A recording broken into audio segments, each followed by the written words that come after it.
So here we are. The upper has now been connected with mounting plaster to my upper mounting plate. I'm ready to take this out of my way. So now when I take this off, I'm done with this. What I would do now is we can take this all apart, and you'll see it actually comes apart quite easily if you use byte registration. I can pop off the pieces. And what I wind up with is an articulator mounting jig ready for the next patient that I can set aside. This can be cleaned and now sent to be sterilized, and I'm ready for another patient with it. And I'm also ready now to mount my lower cast. So the upper's ready. Here's my lower cast. It's been groomed just like the other one, and there's an index already cut into it. I'm going to take my centric relation bite records that have been trimmed, and you know we trim those so that we have cusp tips and we try to take out the detail. Let's go ahead and position our model with that. So they're in place on the upper. Let's test and make sure it works with our lower. To do that, I'm going to insert it and push. And then as I release, I have no pressure here. I'm just pushing. It sits there passively. If I let go, sometimes it may move a little because it'll rock because of the weight, but that's passively fitting. I'm going to backtrack a bit because what I want to do with my pin, and I want to turn this so you can see this. All the pins have lines, and what I'm going to do is I want the pin to be longer.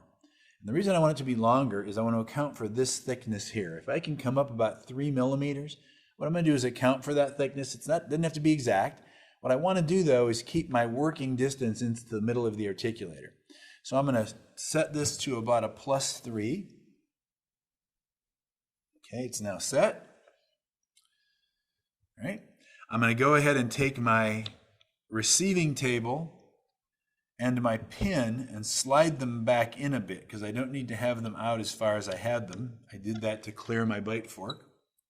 So I'm going to slide it back in because that'll balance a little better. I'm going to set this in position. Okay. I'm going to take the mounting plate for the lower, do just what we did on the upper, insert the metal piece in, make sure it's seated, and then snap it into place. And now we'll close and make sure we have enough clearance, and we do. And we're ready now to mount that lower on here, but we need to hold it in place.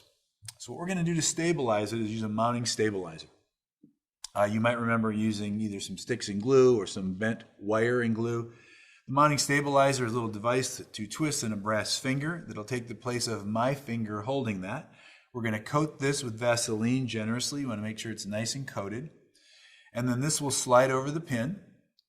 I'm going to angle in to find the place on that model that I pushed. And remember, it's not necessarily the center of the model, it's the center of the bite on the model. And in this case, that's about where it is. I can now tighten this. And what's happened here is I'm letting it impinge here. It's not touching here. I tightened it a bit, but it didn't hit the front. If I saw that move, I would lift a little and engage that. Let's make sure we have clearance there. We do. We're ready to go to the laboratory. What we do is put some mounting plaster in here, put a small amount of mounting plaster here, and close this. And then we would pretty it once we're done by removing this and smoothing out the plaster. And we're ready to go to the lab and do that now because this is completely stabilized.